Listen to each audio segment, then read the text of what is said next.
Presidente, muchas gracias por atendernos. Lleva 1 año y medio preso gritando al mundo que es inocente, pidiendo por su libertad. ¿Cómo es para alguien que se considera inocente tomar la decisión cuando tiene el beneficio de la justicia de recuperar parte de esa libertad, decir no, rechazarlo? Olha, eu não recuso a minha liberdade. Se tem uma coisa que eu quero na vida é ir para minha casa, viver com meus filhos, viver com a minha família, sabe? Eu não gosto de ficar aqui.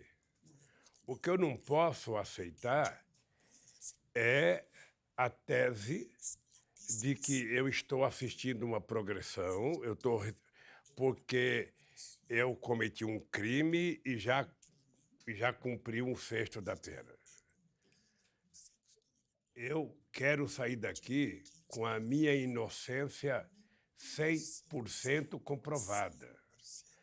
Eu quero que aqueles que mentiram ao povo brasileiro, sabe, se submetam ao julgamento do povo brasileiro como eu estou me submetendo. Eu não estou desafiando a justiça. Eu estou desafiando um juiz que mentiu no meu julgamento, que foi o Moro, um procurador que mentiu na acusação e os que contaram mentira no inquérito. Por isso que eu estou reivindicando sair daqui com a minha inocência.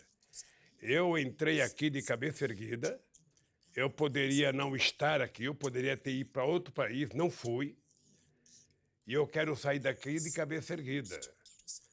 A minha atitude de não aceitar a progressão é uma atitude defendida porque eu tenho o direito de dizer que eu não quero progressão.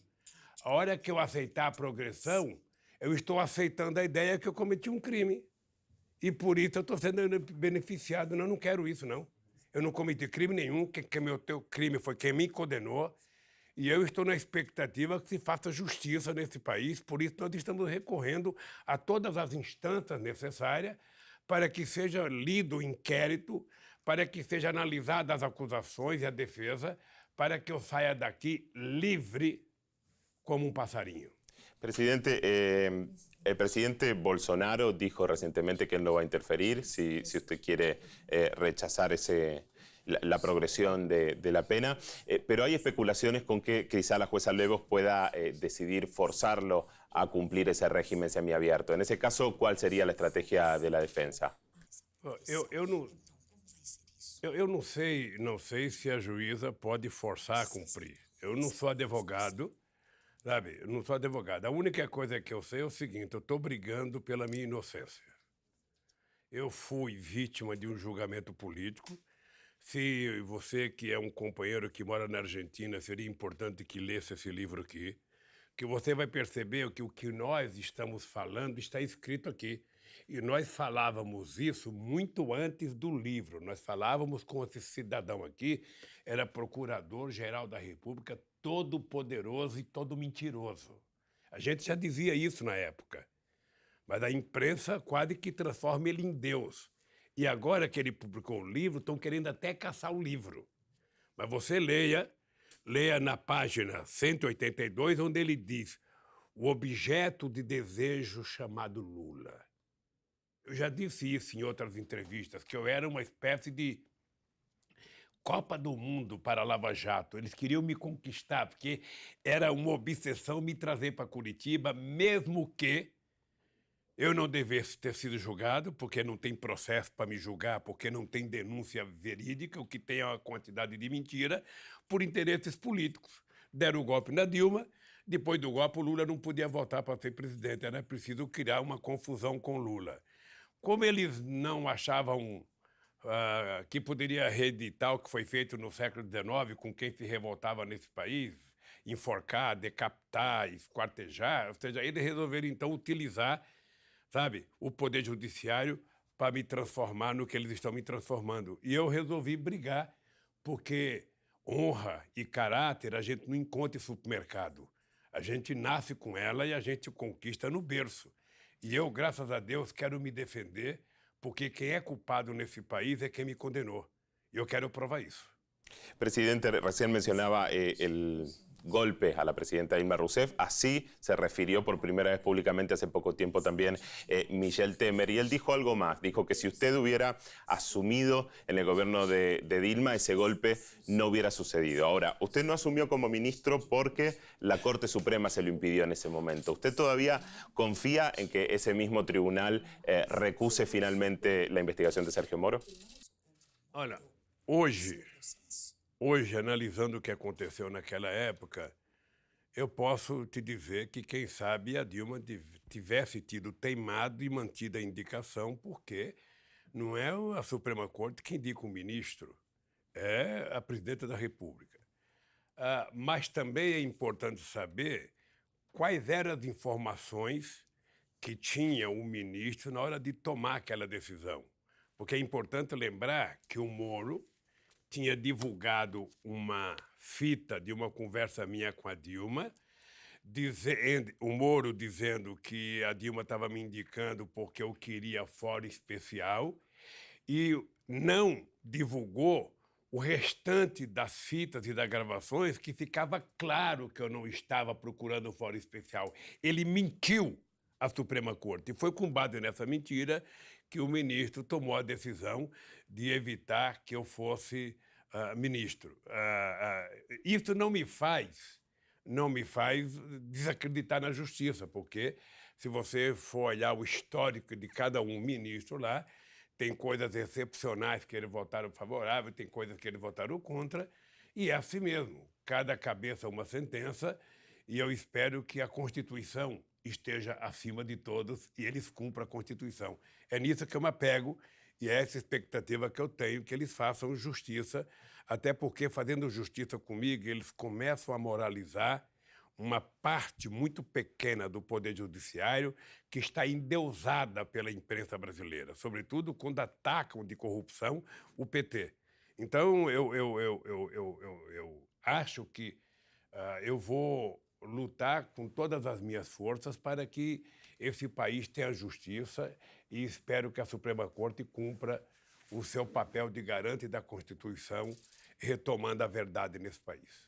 Usted es categórico en que sus acusaciones están basadas en mentiras y sin pruebas, pero ¿considera que hay parte de la investigación Lava Jato que es cierta o cree que es toda una construcción? Olha, eu acho que a Lava Jato, enquanto uma operação de combate à corrupção, ela teve mérito em algumas coisas, ela prendeu gente que confessou que roubou, e todo mundo que roubou tem que ser preso. O que eu estou contra, no meu caso, é transformar uma operação policial numa operação política partidária, para tentar evitar que o Lula fosse presidente da República, porque o objetivo único era esse. Eu fui julgado em Curitiba quando eu deveria ter sido julgado em São Paulo. Eu fui acusado de coisas que eu não fiz. Eu estou condenado por um apartamento que não é meu.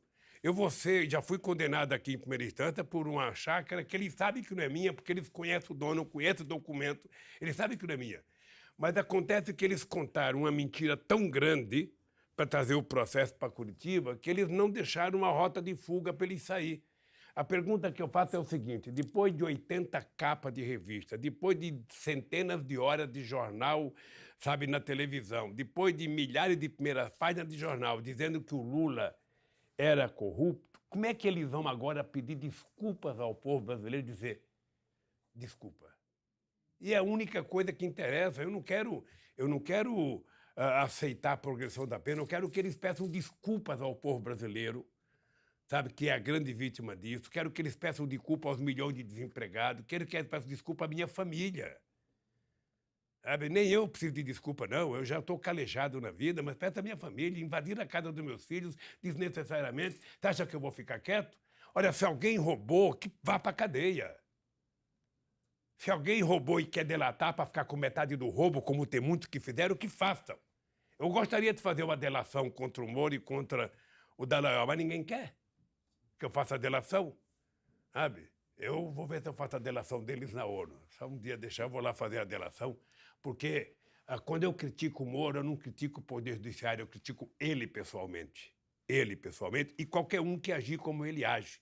Um juiz não pode virar refém da imprensa. Um juiz tem que virar refém da lei e da verdade. Ele só tem como instrumento para absolver ou para condenar uma pessoa os autos do processo. E ali tem que ter prova de acusação e prova de defesa. É com base nisso que ele tem que votar. E eles mentiram a meu respeito. Mentiu o acusador, o Ministério Público, depois de mostrar um PowerPoint durante tanto tempo, dizer que só tinha convicção, e mentiu o Moro dizendo, olha, que crime que ele cometeu? Ah, vou colocar aqui fato indeterminado. E eu vou ficar quieto? Não, não vou ficar quieto.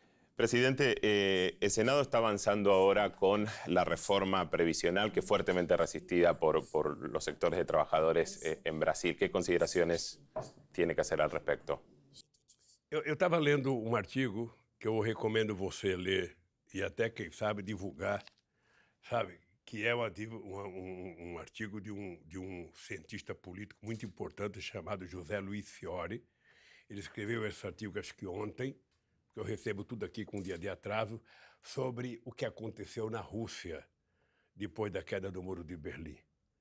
Como é que foi desmontada a Rússia, desmontada as Forças Armadas, desmontado o poder bélico da Rússia, desmontada as empresas estatais, sabe?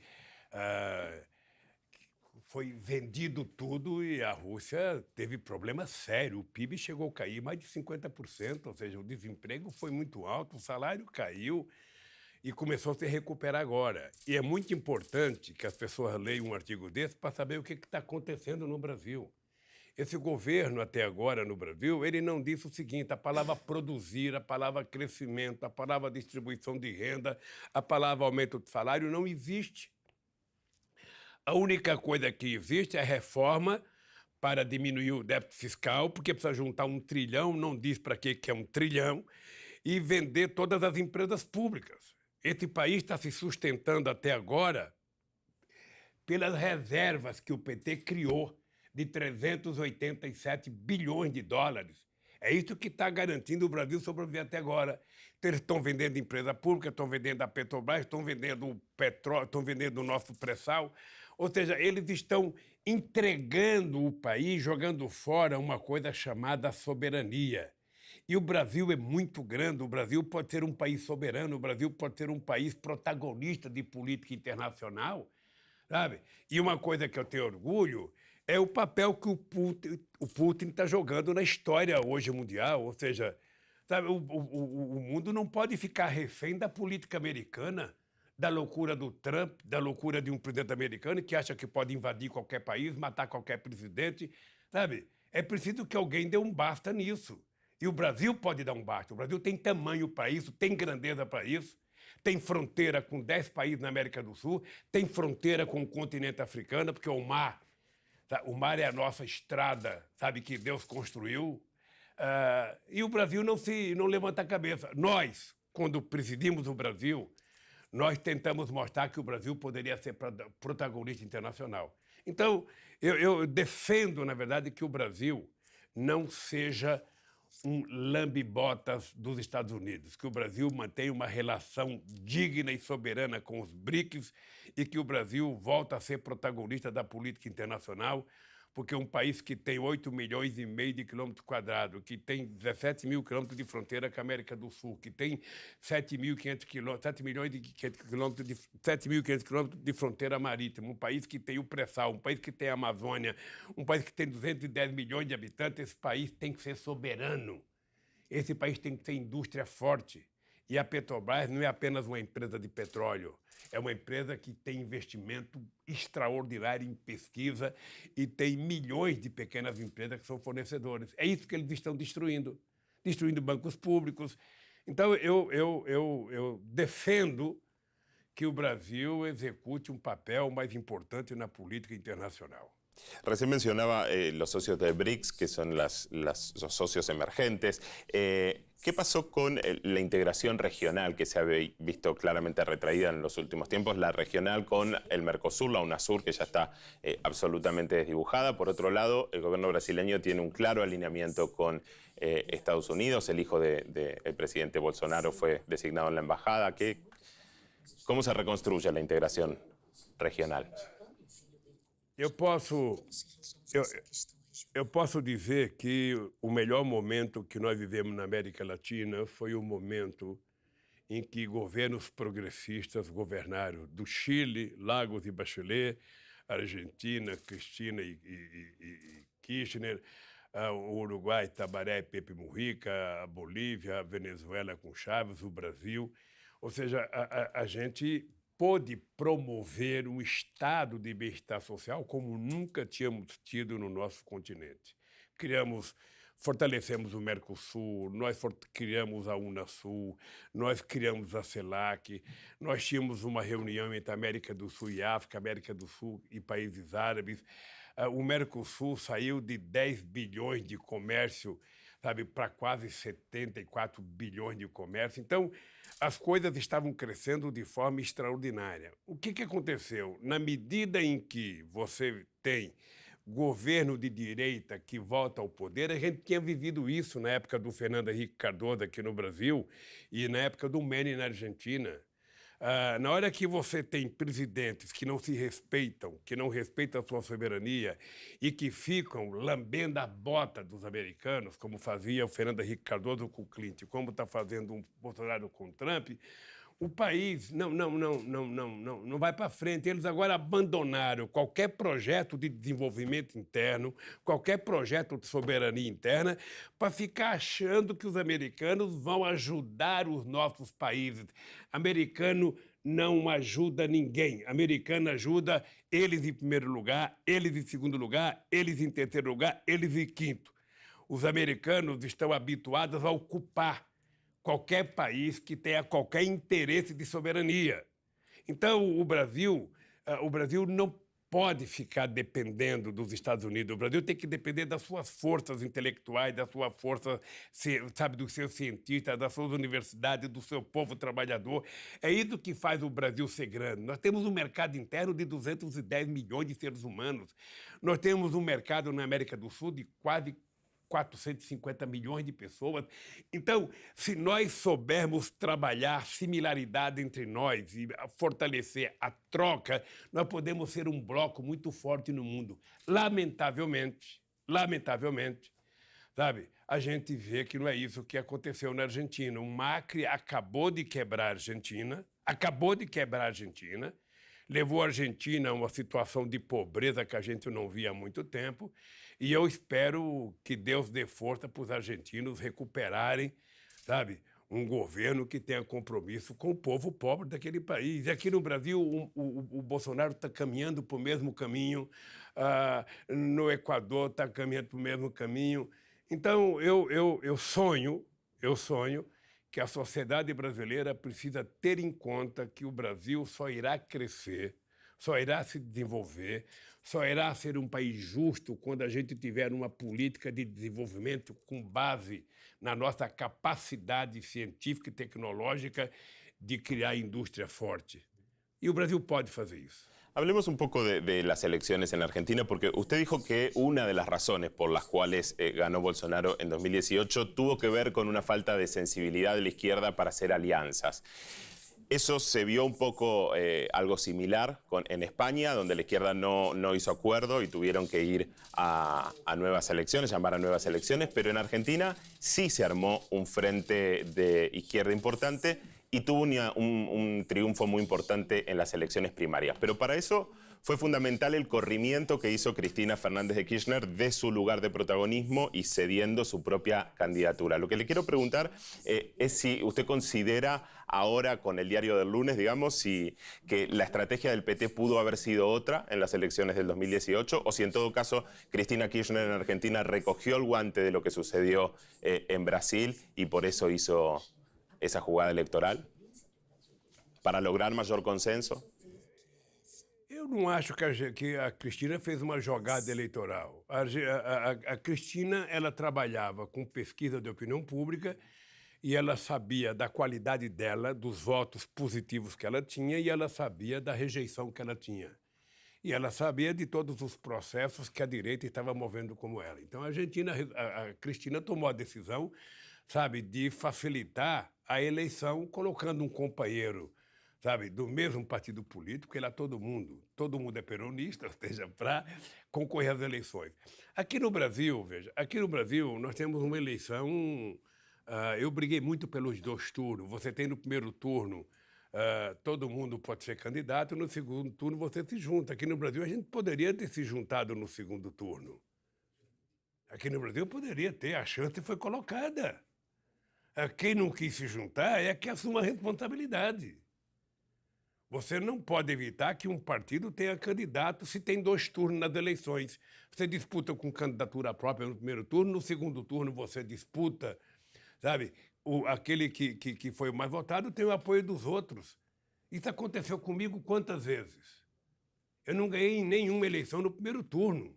Eu fui para o segundo turno em 89, 94, 98, 2002, 2006, 2010, 2014. Foi tudo no segundo turno das eleições.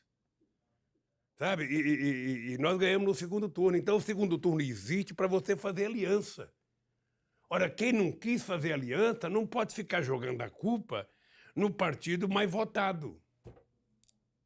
Porque agora as pessoas querem culpar, sabe? Querem culpar o PT, quando, na verdade, o PT teve um candidato que quase ganha as eleições. Se tivesse tido o apoio de todos os outros, poderia ter ganho as eleições. Então, não tem problema nenhum. No Brasil, 2 turnos, nós temos experiência desde 1989 e sempre foi bem sucedido. Acontece, meu caro, que o PT é o maior partido de esquerda da América Latina, o PT é o partido mais importante do Brasil, e isso não é demérito aos outros. É porque o PT tem mais história, porque o PT tem mais vínculo, porque o PT tem mais gente, porque o PT tem mais voto. As pessoas não podem querer que, pelo fato do PT ser grande, ele se auto-anule. Não é possível.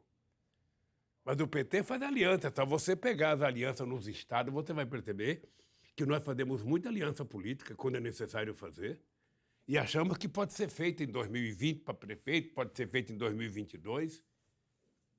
Agora, eu fico torcendo na Argentina que eles ganhem as eleições.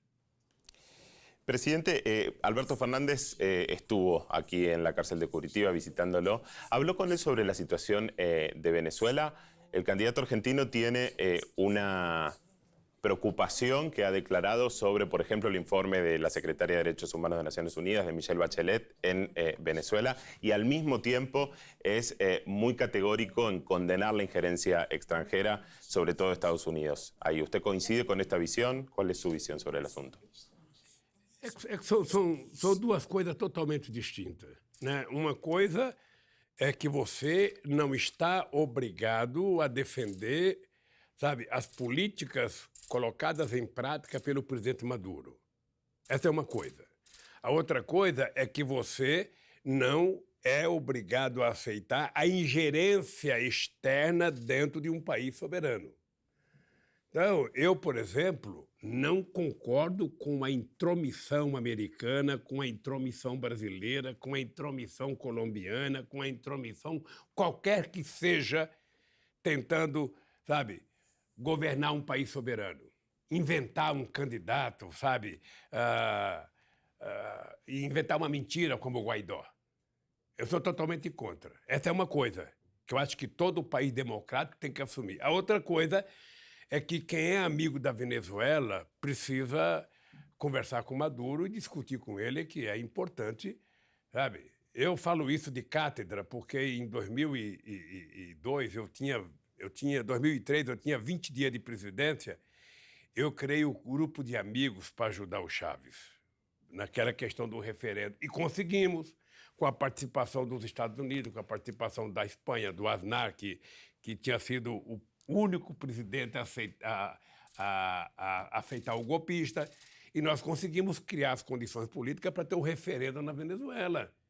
Então, o que precisa é que tenha mais gente querendo paz e menos gente querendo guerra. Sabe, o Brasil, do jeito que está, não tem nenhuma autoridade moral de dar palpite na Venezuela. O Brasil deveria ter interesse fronteiriço com a Venezuela, porque teve um momento em que nós tínhamos um superávit com a Venezuela de quase 4 bilhões de dólares. Isso me preocupava, porque a boa política de comércio exterior é aquela política de uma estrada de 2 mãos. Você compra e você vende, para ter o equilíbrio.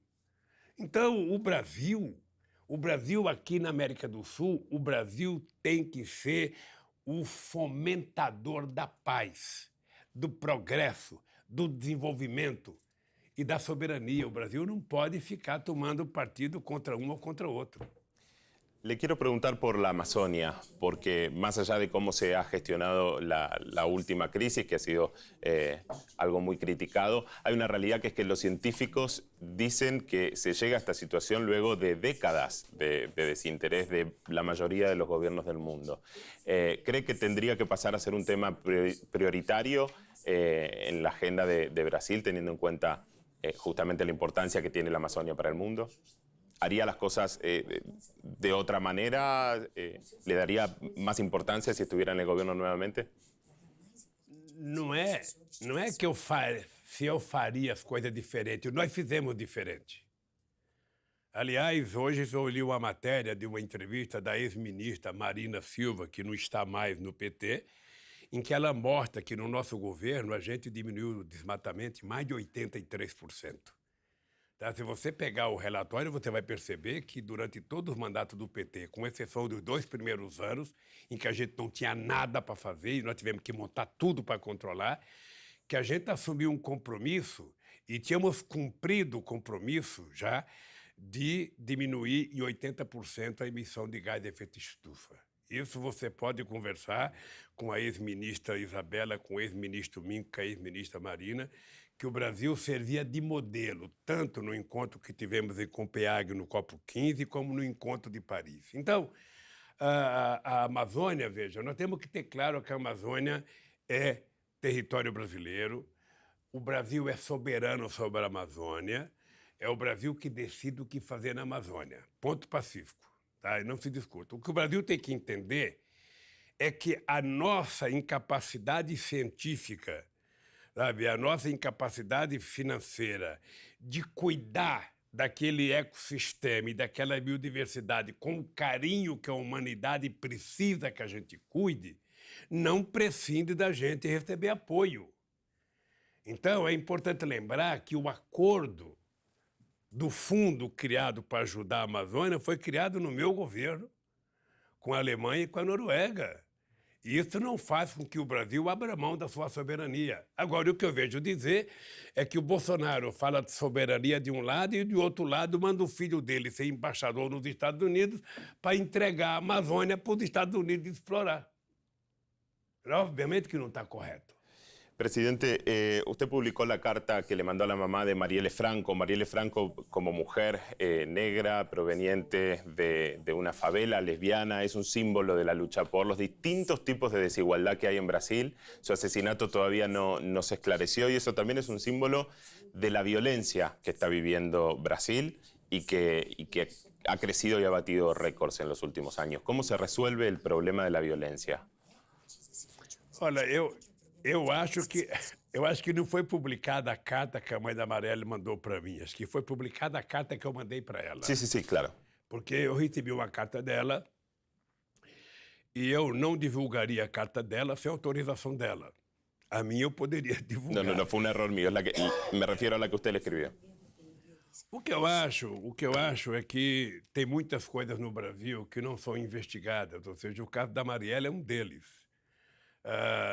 Eu acho que aqueles que tomam conta da segurança pública no estado do Rio de Janeiro e no Brasil sabem quem matou a Marielle, mas talvez não queiram dizer porque, quem sabe, estejam próximos das milícias que apoiam ele. Sabe? Você veja, não descobriram a Marielle, que morreu, e sequer prenderam, sabe, o miliciano Queiroz, que todo mundo sabe que vai no hospital, que mora no Morumbi e que ninguém vai atrás de saber de nada dele. Ou seja, tem muitas coisas que poderiam ser investigadas que não estão sendo investigadas. Então, eu acho que no caso da Marielle tem que virar uma questão de honra para o povo brasileiro. É preciso investigar e é preciso prender as pessoas que mataram uma mulher tão extraordinária como a Marielle. Sabe, eu acho que tem condições de fazer isso. As pessoas que estão presas devem saber, porque aquilo não foi coisa de assassino comum, aquilo foi coisa de gente preparada, e eu acho que foi uma morte premeditada. Hay muchas expresiones de odio con respecto también a Marielle. Usted dice que quiere combatir claramente la cuestión del odio. ¿Cómo se combate? Le pregunto, porque una cosa son las expresiones de rechazo a una figura política o a diferentes opiniones, y otra cosa es las expresiones de odio personal. Usted ha recibido muchas con temas muy delicados como la muerte de su nieto. ¿Cómo se combate eso y a qué atribuye esse odio más personal? Olha, não tem jeito de você enfrentar o ódio com ódio. Tá? O ódio você enfrenta com amor, você enfrenta com humanismo, você enfrenta com bondade, você enfrenta com solidariedade. É assim que se enfrenta o ódio. Você não pode querer, sabe, enfrentar um cara que tem ódio de manhã, de tarde e de noite, tendo ódio de manhã, de tarde e de noite, porque senão você vai ficar tão chato quanto o cara que tem ódio. Então, é difícil, mas é a melhor forma de você enfrentar o ódio é você tratar as pessoas com muito amor, é você voltar a tratar as pessoas com carinho. Sinceramente, eu não sei como é que eu explicaria o ódio que algumas pessoas têm a mim. Não sei como é que eu explicaria, porque eu fui um presidente da República que deixei a presidência com 87% de bom e ótimo nas pesquisas, com 10% de regular e com 3% de ruim e péssimo. A única explicação que eu encontro para o ódio disseminado contra mim é o fato de nós termos feito com que as pessoas mais humildes desse país subissem um degrau na escala social. Você cuidar melhor dos negros, você cuidar melhor das mulheres, você cuidar melhor dos trabalhadores, você cuidar melhor dos camponeses, você colocar mais gente na universidade, você colocar mais comida na mesa, você colocar mais saúde, você colocar mais salário no bolso das pessoas. Eu acho que isso deve ter criado. É a única explicação, eu não vejo outra explicação. Entretanto, eu não posso ter ódio. Y cuando las expresiones de odio vienen de esos mismos sectores que se vieron favorecidos y que formaban parte de ese 86% que lo apoyaba cuando dejó el gobierno, ¿qué pasó ahí? Veja, nós temos que, sabe, vale para todo mundo. Você não trata o ódio com ódio. Você trata o ódio com amor. Você mostre para as pessoas que você é melhor do que ela, sendo mais respeitoso que ela, sendo mais humanista do que ela, sendo mais solidário do que ela. É assim que você educa. Não é ficando com raiva. Não é ficando com raiva.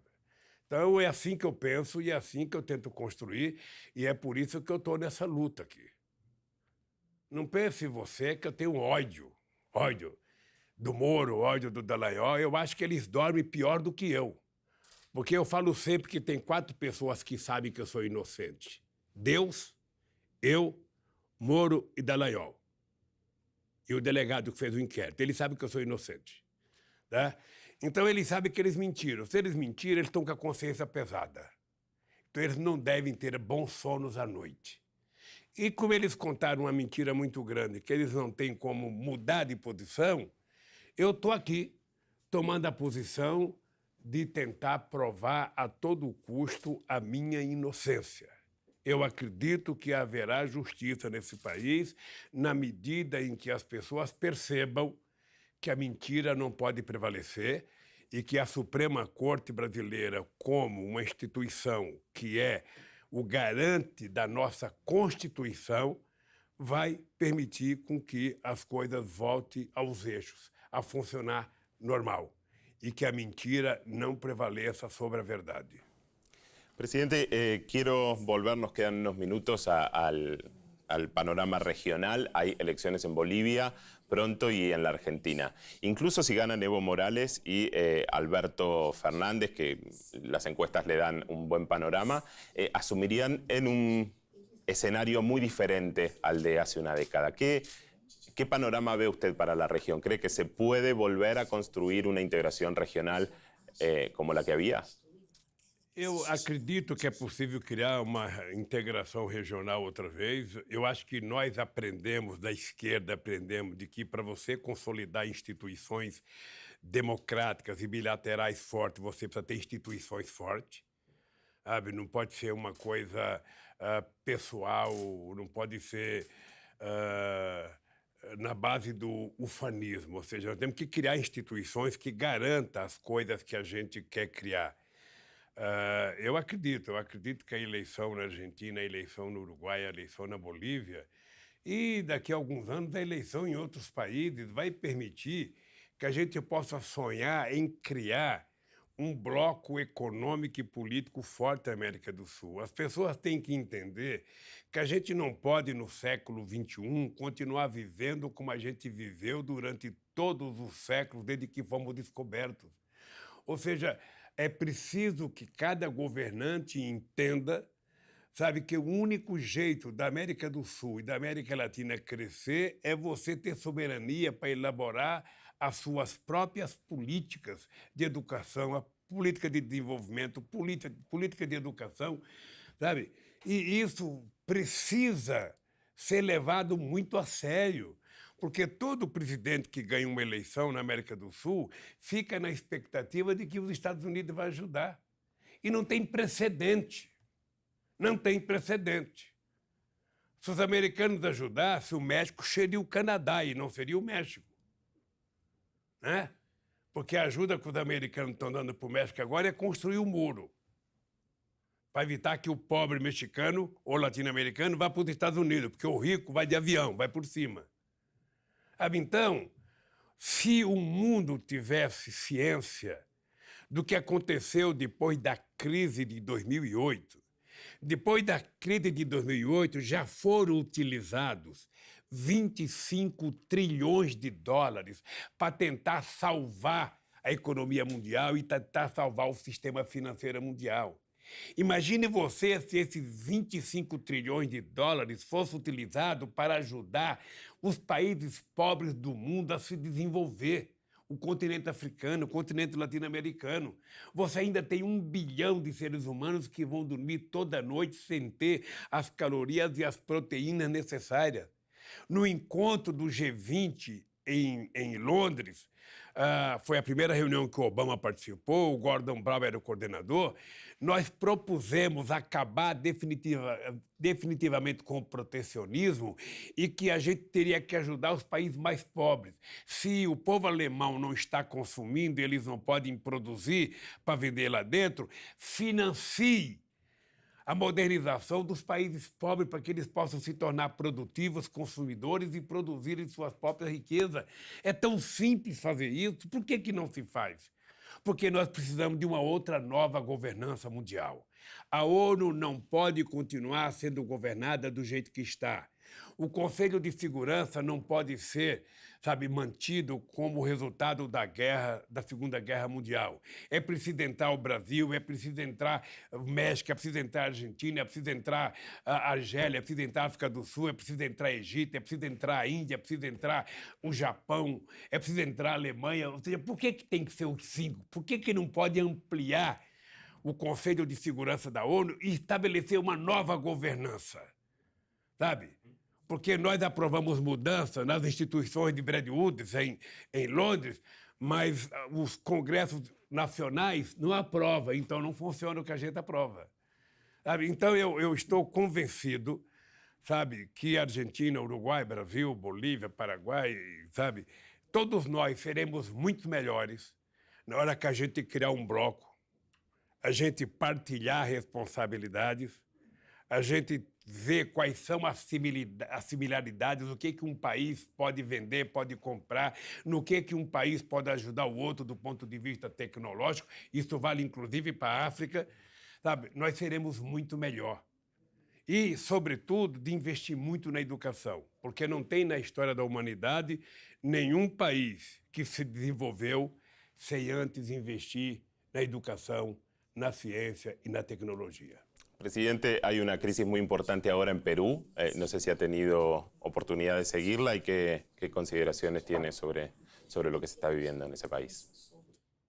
Olha, eu acho que o Peru está vivendo a mesma coisa que estão vivendo outros países da América do Sul. São novos tipos de golpe todo dia que vão aparecendo. Ou seja, o presidente da República tentar fechar o Congresso Nacional não é a primeira vez. Nós vimos agora em Londres o primeiro-ministro, em função do fracasso das suas tentativas de negociação com a União Europeia, ele encontra como resposta fechar o Congresso inglês. Né? O Peru tenta encontrar, sabe, uma solução fechando o Congresso peruano. Aqui no Brasil então, se fechou o Congresso, em outros países também. Só tem um jeito para resolver isso. Chama-se democracia. Então, se a situação no Peru está ruim, convoque novas eleições. O primeiro gesto de um presidente da República que tem responsabilidade não é caçar o mandato dos outros, caça o seu próprio. Porque se a orquestra não está funcionando bem, não vamos culpar o primeiro violino, vamos culpar o maestro. Sabe? Então, quando o cara é candidato a presidente, ele diz que sabe de tudo, que vai cuidar de tudo, que vai fazer tudo. Faça! Faça! A grande sabedoria da democracia é que ela ensina os políticos a terem que exercitar o diálogo, conviver com os contrários. Eu sempre utilizo o casamento como experiência mais forte para a democracia. Se você é casado e quer que seu casamento seja duradouro, aprenda a conceder e aprenda a conquistar. Você tem que ceder todo dia para sua mulher, você tem que ceder para os seus filhos, eles têm que cederem para você, porque senão o casamento acaba. Se não houver essa compreensão, a democracia não sobrevive. Veja o que está acontecendo com o Trump. Ele foi eleito candidato, mas ele pensa que foi eleito a Deus. Sabe? Veja, no mundo de hoje, em que um presidente da República não assume a responsabilidade de dar entrevista para jornalista, se colocar na frente do jornalista, como eu estou aqui na sua frente, ou com dezenas ou centenas de jornalistas, e o cidadão acha que pelo Twitter ele pode governar o país, ele pode dar resposta para tudo, sabe? Não é possível. Ninguém foi eleito para ser Deus. Ninguém foi eleito para ser Deus. As pessoas foram eleitas para ser presidente e significa que você tem que ter capacidade de construir diariamente a sua maioria. Significa que você tem que construir conversando com quem você gosta ou com quem você não gosta, sabe? Das pessoas que vão te ajudar a exercer essa democracia e a governar um país. Então, lamentavelmente, o mundo está regredindo. Está regredindo na Europa, está regredindo na América do Sul, está regredindo nos Estados Unidos. É uma coisa muito ruim. Sabe? Por isso que eu fico incomodado com a perda de soberania e com o desmonte do Brasil, porque o Brasil é uma grande potência. Eu fui presidente num momento excepcional desse país, onde o Brasil era chamado para dar opinião. Aliás, essa gravata aqui é uma homenagem à conquista das Olimpíadas em Copenhague. Eu só uso elas em momentos importantes, por isso que eu coloquei hoje, para conversar com você, sabe? Presidente, por último, bueno, ya ahora sí tenemos muy poco tiempo, pero me gustaría brevemente, hablaba de los riesgos de la democracia. Uno de esos son las fake news. Este término que se ha empezado a usar en los últimos años y que ha tenido un impacto fuerte en Brasil. ¿Cómo se combate eso desde el Estado para evitar que tenga un impacto negativo en la democracia? Eu acho que somente o Estado, fazendo leis que possam não censurar, mas moralizar a utilização, você não pode punir um cidadão que é traficante de cocaína da mesma forma que você vai punir um pequeno viciado. São duas coisas distintas. Da mesma forma que você não pode punir o cidadão que fuma maconha de um cidadão que é traficante de maconha. Você não pode punir ninguém que diga a verdade no fake news. Mas você precisa ser duro com as pessoas que mentem, com as pessoas que criam crises, com as pessoas que fazem leviandade contra as pessoas. Você precisa criar mecanismos de punir. Não pode ser um gesto autoritário do Estado, tem que ser um gesto construído entre o Estado e a sociedade, para que todo mundo se sinta confortável. Mas que tem que ter uma regulação, tem que ter uma regulação. Porque o que nós sabemos que aconteceu aqui no Brasil, que está sendo apurado, que eu não sei quando vai ser apurado, é muito grave. O que aconteceu nos Estados Unidos é muito grave, sabe? Isso não pode continuar acontecendo, porque senão o processo democrático acaba. Nós vamos viver um século em que o que menos importa é a verdade. O que menos importa é a seriedade. Quanto mais canalha você for, quanto mais sacana você for, mais valor você tem. Não pode ser assim a sociedade. A sociedade ela tem que ser regida por valores, que envolve desde o comportamento da família, o comportamento das instituições e, sobretudo, o comportamento das pessoas que querem exercer cargo público. Você não é eleito para ser Deus, você é eleito para coordenar uma nação e para fazer o bem para aquela nação. Lamentavelmente, não é assim que está acontecendo. O estímulo ao ódio, aqui no Brasil, a Rede Globo de televisão é responsável pela estimulação do ódio nesse país. E sabe quem é que não quer que eu saia daqui? Posso te dizer de coração, quem não quer que eu saia da cadeia, sabe, é a Rede Globo de televisão. Eles não querem que eu seja inocentado. Porque o dia que eu for inocentado, eles vão ter que admitir, vão ter que engolir que eles mentiram nos últimos governos do PT, como jamais uma televisão mentiu na história. Eu, quando fui na Venezuela a primeira vez, eu vi uma propaganda de colchão, sabe, contra o Chávez. Eu fiquei assustado. Uma empresa fazendo propaganda de um colchão, ela criticava o Chávez. Eu falei, no Brasil nunca vai existir. E aí eu sou eleito presidente. Sabe? Ou seja, eu apanhava todo dia. Eu apanhava toda noite, apanhava toda madrugada. Sabe? Nada que eu fazia estava certo. Então eu resolvi enfrentá-los indo para a rua. Eu vou conversar com o povo. E hoje nós temos a internet, nós temos os blogs, os sites, sabe, que ajudam muito a quebrar o silêncio, a ditadura dos meios de comunicação, como eles estão. Porque aqui no Brasil as pessoas não respeitam o fato do Brasil ser, do país ser, sabe, quem faz a concessão. Aqui no Brasil eles ganham a concessão e depois destrói a democracia, aniquilam a política. Eu não sei se na Rússia foi assim, mas deve ter sido assim também. Sabe, na Argentina também foi assim. Nenhum político presta. E quando você cria um monstro, sabe, esse monstro pode ser acolhido pela sociedade com medo das mentiras contadas. Então eu estou muito tranquilo, porque eu sei o que eu fiz nesse país. Eu sou um homem que creio muito em Deus. Tá?